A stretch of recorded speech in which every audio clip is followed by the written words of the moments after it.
یعنی درمیان میں کچھ کھایا پیا بھی نہیں۔ تو یہاں پر مفسرین کرام فرماتے ہیں کہ وہاں پر تو اس طرح وہ معاملہ ہوا، اور یہاں پر یہ معاملہ ہو رہا ہے کہ 40 دن 30 دن لگاتار روزے رکھ رہے ہیں اور درمیان میں کھانا پینا افطار بھی نہیں ہو رہا،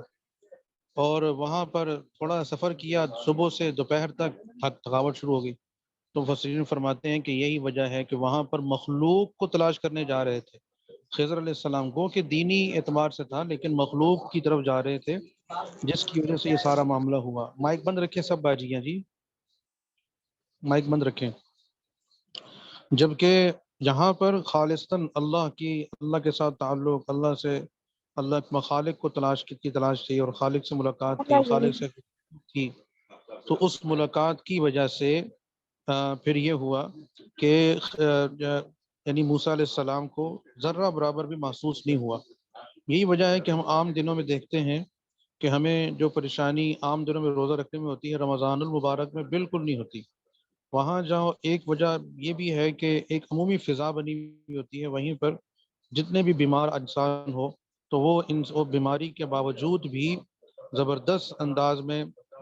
کھانا پینا جو ہے نا وہ تھوڑا بہت کر کے، لیکن سارا دن ایسے گزارتے ہیں کہ بالکل ایکٹیو ہوتے ہیں اور بشاش بشاش ہوتے ہیں، ذرہ برابر بھی ان کو کسی قسم کی پریشانی نہیں ہوتی۔ یہ ایک عمومی طور پر آپ نے دیکھا ہوگا۔ تو لہذا اس کا اب یہاں پر ذکر کیا جا رہا ہے اسی لحاظ سے کہ وہاں پر عاملہ ناصبہ اور یہاں پر لسعیہا راضیہ۔ تو اللہ تعالیٰ ہمیں بھی اس کی قدر کی توفیق عطا فرمائے، اور واقعتاً جب انسان جس میں چلتا ہے تو بڑا زبردست اللہ تعالیٰ کی طرف سے اس کو طاقت جو غیبی کھانا پینا ہوتا ہے وہ اللہ تعالیٰ عطا فرماتے ہیں۔ تو لا تسمعوا فیہا لاغیہ، جنت کی ایک اور بڑی نعمت یہ ہے کہ وہاں لغو، بیکار قسم کی گفتگو، بیکار باتیں، بیکار کام، بیکار چیزیں، یا کوئی چیز بھی، کوئی نعمت بھی بیکار نہیں ہوگی، ایسی زبردست چیزیں ہوں گی ساری کی ساری ایک سے ایک بڑھ کر۔ یعنی ایک پھل انسان کھائے گا تو ایک پھل کا اگر وہ 10 بائٹ میں کھاتا ہے تو ہر بائٹ کا ذائقہ الگ، ہر بائٹ کا جو ہے نا وہ لطف الگ ہوگا۔ تو یہ اتنا زبردست وہاں پر نعمتوں کا اللہ تعالیٰ عطا فرمائیں گے۔ فیہا عین جاریہ، بہتا ہوا پانی ہوگا۔ بہتا ہوا پانی انسان کو ویسے ہی دیکھنے میں اچھا لگتا ہے، اس کی آواز بھی انسان کو بڑی اچھی لگتی ہے جی، اس کی اپنی خاص مدر بری آواز ہوتی ہے بہتے ہوئے چشمے کی، کیا خوبصورت آواز ہوتی ہے، تو وہ بھی اچھی لگتی ہے انسان کو، اس کا منظر اچھا لگتا ہے، اور اس کی شفافیت اور اس کی جو ہے نا پوری کوالٹیز، پانی پوری کے اندر لیے ہوئے ہوتا ہے۔ تو یہ اس لیے فرمایا عین جاریہ، اس میں بہتا ہوا پانی بھی ہوگا، اور فیہا سرر مرفوعہ، اونچی اونچی مسیریاں ہوں گی، اونچی مسیریاں کہ پورا منظر اپنا جو سامنے ہے وہ سارا اچھی طرح سے نظر آئے۔ تو یہ اور اس لحاظ سے بھی کہ یہ سب سے بڑے سردار ہوں گے، کیونکہ یہی رونق محفل ہوں گے، اس لیے ان کی مسیری، ان کی نشست گاہ سب سے اونچی اونچی رکھی ہوئی ہوگی۔ وہ اکواب موضوعہ، کھانا پینا بھی ساتھ چل رہا ہوگا، صرف وہاں پر کوئی کلاس نہیں ہوگی کہ کلاس لگی ہوئی چلو جی ہم حاضر ہیں بیٹھے ہوئے ہیں استاد جی پڑھا رہے ہیں تو دائیں میں کچھ چیز رکھ سکتے ہیں، تو کوئی کافی، کوئی چائے شائے، کوئی قہوہ شاوہ نہیں 10 سائڈ پہ۔ تو اس کا لیکن وہاں پر ساتھ ساتھ جو ہے نا وہ سب چیزیں، نعمتیں، اکواب موضوعہ ایسے بہترین طریقے سے دھرے ہوئے ہوں گے کہ انسان جو ہے وہاں، اور کوئی ایک نہیں ہوگا کہ ایک ہی کپ ہے، بلکہ یہ یکے بعد دیگر اللہ تعالیٰ نعمت عطا فرماتے جائیں گے۔ ونمارق مصفوفہ، مسیریوں پر صرف مسیری ہو اور ساتھ تکیہ بھی ہو، جیسے گاڑی میں بھی انسان جو بیٹھتے ہیں تو ساتھ اگر وہ سائڈ پر وہ چھوٹا سا تکیہ بنوا کر رکھتے ہیں تو اس کا اپنے ایک سہولت ہو جاتی ہے انسان کو۔ ایسی ہی نشست گاہ بھی اس قسم کی ہوگی جس کے اندر یعنی وہ ساتھ ساتھ تکیہ بھی لگا ہوا ہو اور نرم و ملائم، تو اس کی اپنی ایک کیفیت ہوتی ہے۔ وزرابی مبثوثہ، اور نیچے بھی قالین والا ہوگا معاملہ، بہترین غالیچے اور بہترین جو ہے نا اس کے اندر وہ ساری کی ساری چیزیں ہوں گی۔ اللہ تعالیٰ ہم سب کو نصیب فرمائے۔ آگے دیکھیے گا، اعوذ باللہ من الشیطان الرجیم، بسم اللہ الرحمن الرحیم۔ افلا ینظرون، کیا وہ لوگ یہ دیکھتے نہیں ہیں، الی الابل، اونٹ کی جانب، کیف خلقت، کہ کس طرح سے اس کو پیدا کیا گیا ہے، کس طرح سے انہیں پیدا کیا گیا، وإلی السماء، اور آسمان کی جانب نہیں دیکھتے، کیف رفعت، کہ کس طرح اس کو بلند کیا گیا ہے، آسمان کو کیسے بلند کیا گیا ہے، وإلی الجبال، اور انہوں نے پہاڑوں کو نہیں دیکھتے، کیف نصبت، کہ کس طرح سے انہیں گاڑا گیا ہے، نصب کیا گیا ہے، وَإِلَى الْأَرْضِ اور زمین کی جانب نہیں دیکھتے، کیف سطحت، سوتی سین باریک تو موٹا، سطحت کہ کس طرح سے اس کو بچھایا گیا ہے، اور ہو گیا فذکر سو نصیحت کیجئے، سو آپ ان کو نصیحت کیجئے اور کرتے جائیے، بلکہ نصیحت کرتے جائیے، انما انت مذکر یقیناً آپ کا کام تو سوائے نصیحت کرنے کے اور کچھ نہیں ہے، انما انت مذکر آپ تو سوائے نصیحت کرنے کے علاوہ کچھ بھی نہیں ہے، لست علیہم آپ نہیں ہیں، آپ نہیں ہیں علیہم بمسیطر، بمسیطر ہاں جی ان کے اوپر زبردستی کرنے والے نہیں ہیں، زبردستی کرنے کے لیے علیہم ان کے اوپر مسلط کرنا، لست علیم آپ کو مسلط نہیں کیا گیا، اعلیٰ اعلیٰ جو آتا ہے یہ اعلیٰ آتا ہے تو اس کے لیے یعنی کسی کے اوپر روب ڈالنے کے لیے، تو لست علیہم آپ ان کے اوپر مسلط نہیں کیے گئے بمسیطر کیا نگران یا داروغہ یا زبردستی کرنے والا نہیں بنا کر، ہاں الا مگر وہ شخص تولا جس نے منہ پھیرا، جو کوئی منہ پھیرے گا، وہ کفر اور کفر اختیار کرے گا، انکار کرے گا، تو پھر فیعذبہ اس کو عذاب دیں گے اللہ تعالی، کیسا عذاب، العذاب الاکبر بہت بڑا عذاب، سب سے بڑا عذاب اللہ تعالیٰ اس کو عذاب دیں گے، ان یقیناً الینا، ان یقیناً الینا ہماری جانب ہی ایابہم لوٹ کر آنا ہے، سب نے ہماری جانب ہی لوٹ کر آنا ہے، ثم پھر ان علینا یقیناً ہمارے ہی ذمے ہوگا، یقیناً ہمارے ہی ذمے ہوگا، حسابہم ان کا حساب کتاب کرنا، لو جی، ینظرون نظرہ ینظرو دیکھنا، دیکھنے کے معنی میں آتا ہے ابلی الابلی، ابل کہتے ہیں اونٹ کو، کیفا کیسے، خلقت تخلیق کیا گیا، پیدا کیا گیا، بنایا گیا، السمائی آسمان، کیفا کیسے، رفعت بلند کیا گیا، اونچا کیا گیا، وہ الجبال جبال کہتے ہیں پہاڑ کو، نصیبت نصب کیا گیا، گاڑا گیا اور کیا گیا، ارضی زمین، کیفا کیسے، سطحت سطحت اور ان کو اس کو بچھایا گیا، فذکر فذکر سو نصیحت کیجئے، نصیحت کر کیجئے، انما یقیناً انت آپ مذکر نصیحت کرنے والے ہیں، اس میں فاعل واحد مذکر، اس میں فاعل آپ نصیحت کرنے والے ہیں، لست علیہم آپ نہیں ہیں، لست نہیں ہے علیہم ان کے اوپر مسلط بمسیطر داروغہ، داروغہ زبردستی کرنا، نگران، من تولا تولا منہ موڑنا، منہ موڑنا، منہ پھیرنا، وکفر اور کرنا، یعذب عذب یعذب عذاب دینا، عذاب دینا، سزا دینا، اللہ تعالیٰ العذاب الاکبر بڑا سب سے بڑا عذاب، ان الینا الینا ہماری جانب، ایابہم لوٹنا، ایاب کہتے ہیں لوٹنے کو، لوٹ کر واپس آنا، جانا پھر اللہ نے بھیجا ہوا جنت سے نکالا ہوا پھر وہ لوٹ کر واپس آئیں گے، علینا ہمارے ذمے، حسابہم ان کا حساب کتاب ہوگا، ساری زندگی کا، ساری زندگی کا کھاتا کھول دیا جائے گا، لو جی آرا جی، افلا ینظرون الی الابل کیف خلقت، کیا وہ دیکھتے نہیں ہیں، کیا وہ دیکھتے نہیں ہے یہ اونٹ کی جانب، تو اونٹ چونکہ عرب کے ہاں ایک واحد بہترین سواری تھی جو ان کی طبیعت کے موافق تھی لمبے لمبے اسفار کرنے کے لیے، گھوڑا بھی تھا لیکن گھوڑا وہ بھی سواری کا بہترین نظم تھا، لیکن وہ لمبے اسفار اس پہ نہیں ہوتے تھے، خاص طور پر صحراؤں میں، صحرائی علاقوں میں، اور عرب آپ جانتے ہیں ریگستان بہت زیادہ حصہ ریگستان پر مبنی ہے، عرب کا حجاز کا علاقہ، چاہے وہ شام کی طرف جائیں چاہے وہ یمن کی طرف جاتے تھے، تو یہ دو علاقے تھے جن کی طرف وہ جایا کرتے تھے، سردیوں میں جاتے تھے یمن کی جانب اور گرمیوں میں جاتے تھے شام کی جانب، اپنے تجارتی اسفار ان کے ہوتے تھے، اس کے علاوہ بھی اگر جانا ہوتا تھا تو درمیان میں سارا مکہ سے مدینہ منورہ بھی درمیان میں سارا صحرائی علاقہ ہے، پہاڑی بھی ہے لیکن زیادہ صحرائی ہے، تو اس لحاظ سے اونٹ ایک تو سفر کے لحاظ سے بڑا کارآمد تھا، خاص طور پر ریگستان میں، پھر چونکہ لمبے اسفار ہوتے تھے، ان لمبے اسفار میں پانی پینے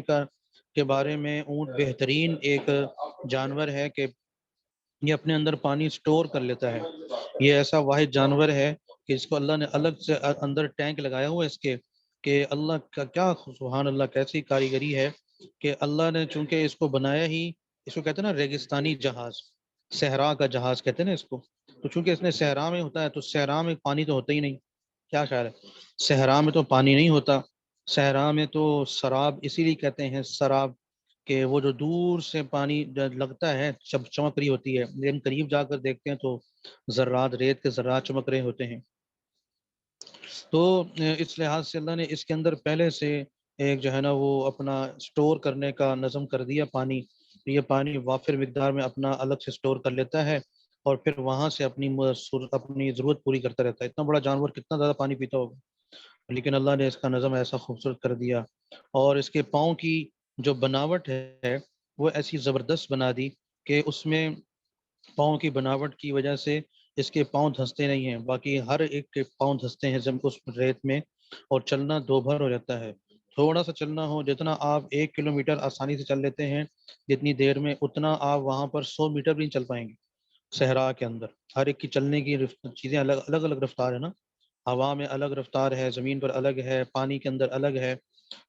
اور پہاڑوں پر اوپر اونچائی پر چڑھنے کی الگ ہے، نیچے اترنے کی الگ رفتار ہے، تو تمام رفتاریں الگ الگ ہیں۔ اسی طرح اس کے پاؤں کی بناوٹ ایسی ہے کہ وہ پاؤں اس میں زمین دھنستا نہیں ہے، زمین کہہ رہا ہوں صحرا میں، بلکہ آسانی سے اس پہ پاؤں رکھ کر پھر آگے بڑھ جاتا ہے۔ تو یہ کمال کی اللہ نے اس کو رکھا ہے، گردن، لمبی گردن کا ہونا اور پھر لمبے پاؤں کا ہونا، کہ دور دور سے ان کو نظر آئے پوری کیفیت۔ اگر چھوٹا، بالکل چھوٹا ہوتا تو پھر جو ہے نا وہ اگلی سمت نظر نہ آ رہی، کیونکہ صحرا میں ٹیلے ہوتے ہیں، صحرا میں ریت کے ٹیلے ہوتے ہیں لمبے بڑے بڑے، تو وہ آگے نظر آنا، یہ ساری کی ساری چیزیں اللہ نے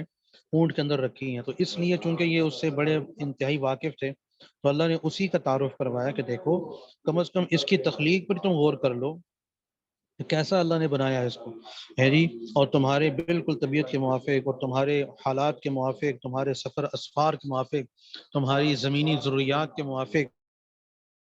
اور سامان بھی کتنا منو ٹنو جو ہے نا وہ اٹھا لیتا ہے، اور بالکل آسانی کے ساتھ چلتا چلا جاتا ہے بہترین طریقے سے۔ اور اگر نکیل پڑی ہوئی ہو تو کیسا تابع فرما بردار جانور ہے اونٹ، کہ ایک اگر نکیل پڑی ہوئی ہو صحیح طریقے سے تو چھوٹا بچہ بھی اگر اس کو پکڑ کے کہیں لے جانا چاہے تو وہ بھی اس کی بھی تابع داری کرتا ہے، یہ نہیں کہتا میں نہیں جاتا۔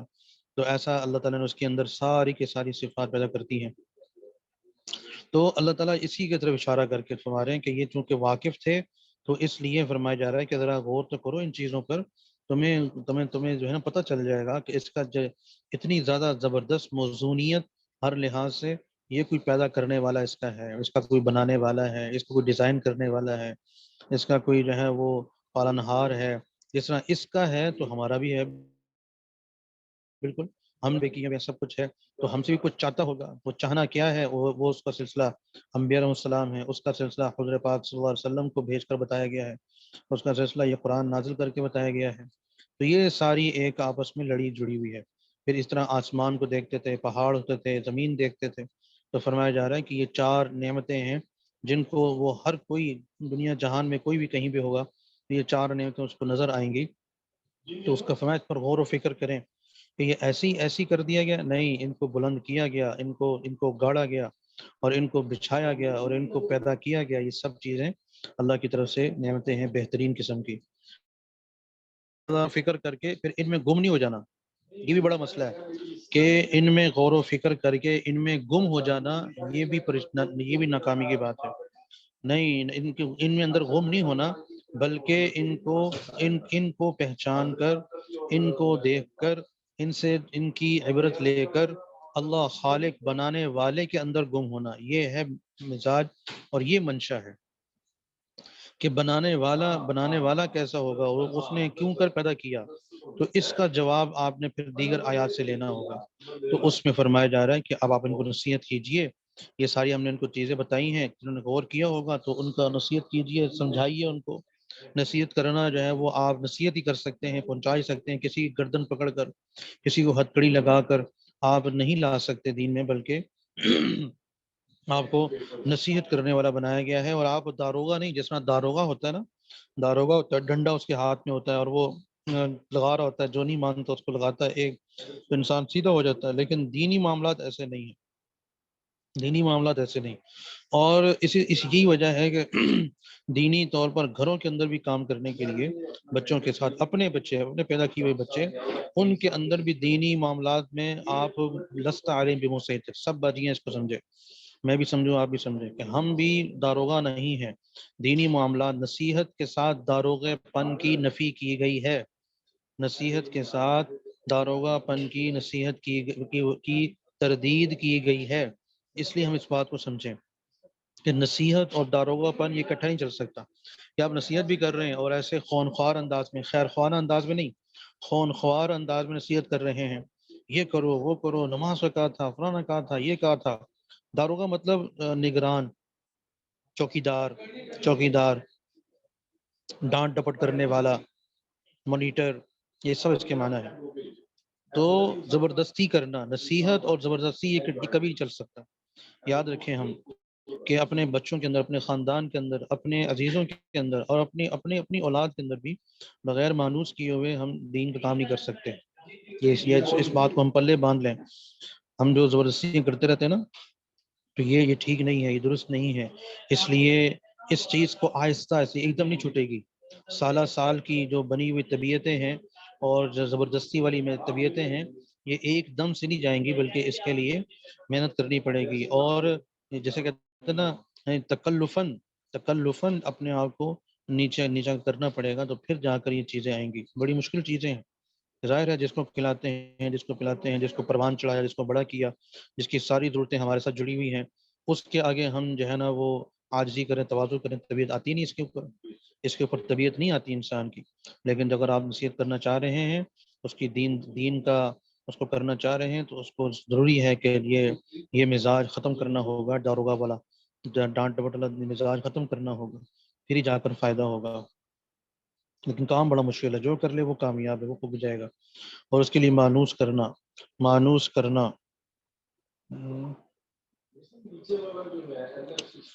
ہاں, لیکن اس کے لیے پہلے سے آپ کو وہ کہا گیا نا کہ 7 سال 3 سال دیے گئے آپ کو.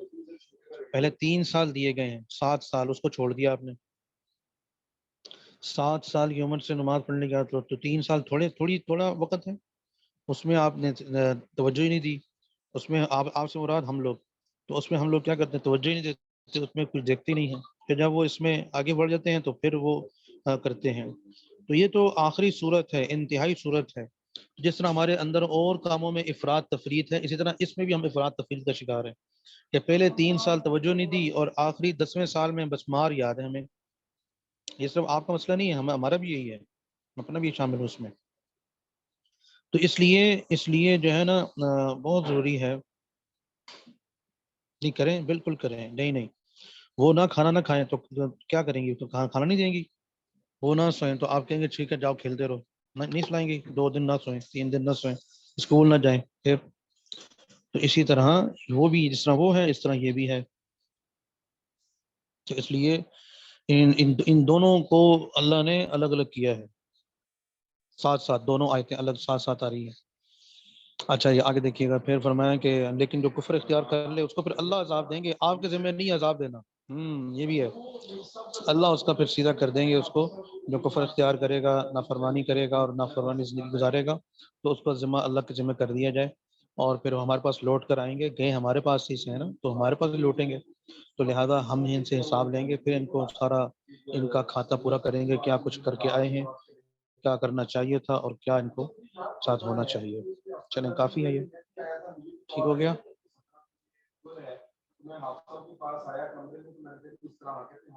چلیے,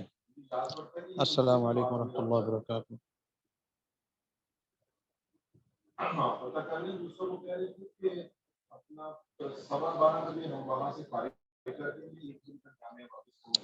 ماشاء اللہ لگ جاتے ہیں, بہت اچھی بات ہے یہ. آپ ان کو ہم سب کو بھی بتائیں,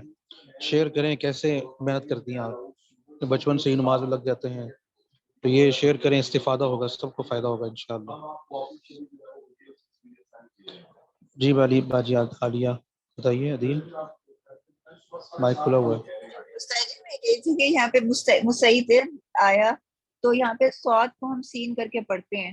تو آپ کو تو تجوید کا زیادہ جیسا ہمیں آپ بتاتے ہیں, اس کو لیکن ویسے ہی میں سوچ رہی تھی سعاد ایک شدت والا لفظ ہے، سختی والا لفظ ہے، لیکن اللہ سبحانہ تعالیٰ نے جب نگہبانی کرنے کو بھی کہا تو نصیحت کے ساتھ نرمی والی ہاں ہاں، واہ واہ واہ واہ، نگہبانی کرنے کو کہا، تو اس لیے بہترین نقطہ، ساتوں سی بہترین نقطہ، بہترین نقطہ ہے، مزہ آ گیا، بہت اچھا، احسنتی، نئی بات ہے میرے لیے، بہترین، کمال، اسی سے ذہن میں دیکھیں وہ بات بھی آ گئی نا، وہاں جہاں ایک تو قرآن کا جہاں مڈ ہو رہا ہے، نصف ہو رہا ہے، کہاں پر ہو رہا ہے؟ سورہ، اس میں سورہ کہف میں، تو وہاں پر جہاں نصف ہو رہا ہے تو وَلْيَتَلَطَّفْ، نصف ایک، ہاں جو نصف ہوتا ہے وہ بڑی اہم چیز ہوتی ہے، سینٹر، تو وہ سینٹر بھی اللہ نے وہ کون سا بنایا، لفظ لے کر آئے، حکم کس چیز کا دیا؟ وَلْيَتَلَطَّفْ، نرمی کا، گویا کہ پورا قرآن پورا فرمایا اس کا جو مڈ پوائنٹ ہے اور جو سینٹر پوائنٹ ہے وہ کیا ہے؟ نرمی، بہترین۔ چلیں جی، بہت شکریہ، السلام علیکم ورحمۃ اللہ۔